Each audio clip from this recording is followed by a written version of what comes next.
Hello, Joshi. How are you? All right. Today is acronym day Oh yeah? What's Because- acronym?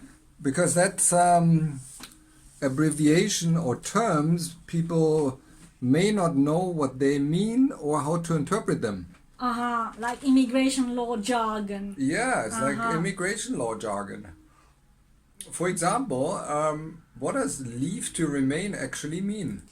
Right, yeah, because it's confusing. Leave as in go, but it says leave to remain. Exactly. Almost yeah. Okay, so leave to remain means permission to stay. When you need leave, that means you're asking for permission. So leave to remain is the same as visa. If you have leave to remain, that means you have visa. You have lawful status, permission to stay in the UK.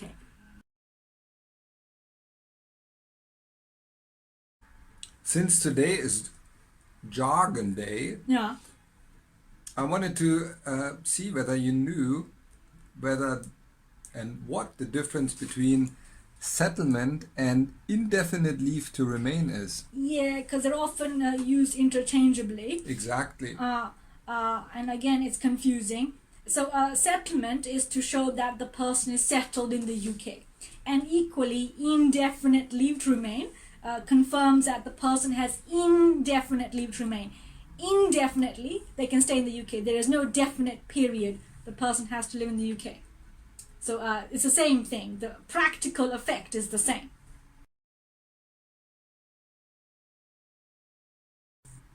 Hello, Joshi. Yeah, I pressed recording already on the camera. I'm so glad. Are you ready for that? Yes, ready. Because I was wondering whether there's any difference between a residence card or residence permit. Have you ever come across that jargon? Yes. Often Home Office says it's just practically, again, a residence card is a biometric card, and a residence permit is also a biometric card. So if you have a biometric card, on the top it would say residence card or residence permit.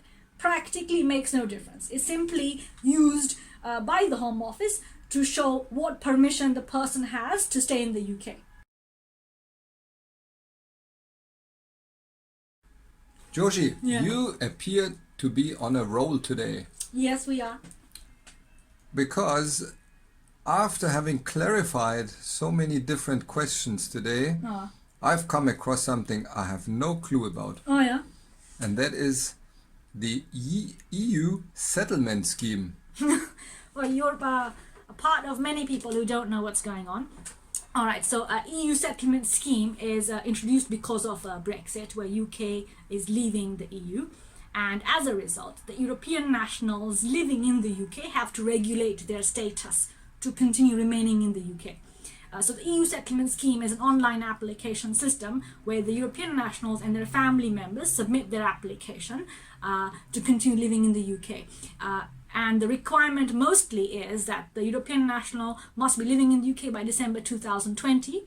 And in the alternative, the family member must be living in the UK by December 2020, or has a relationship with an EA national, for example, married to the European national by December 2020.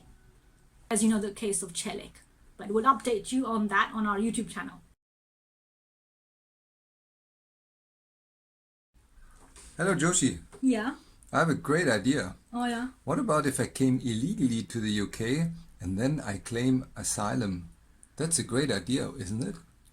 Well, it's not a novel idea. That's what happens, because asylum is where someone is running away from their country of nationality and seeking sanctuary in the UK.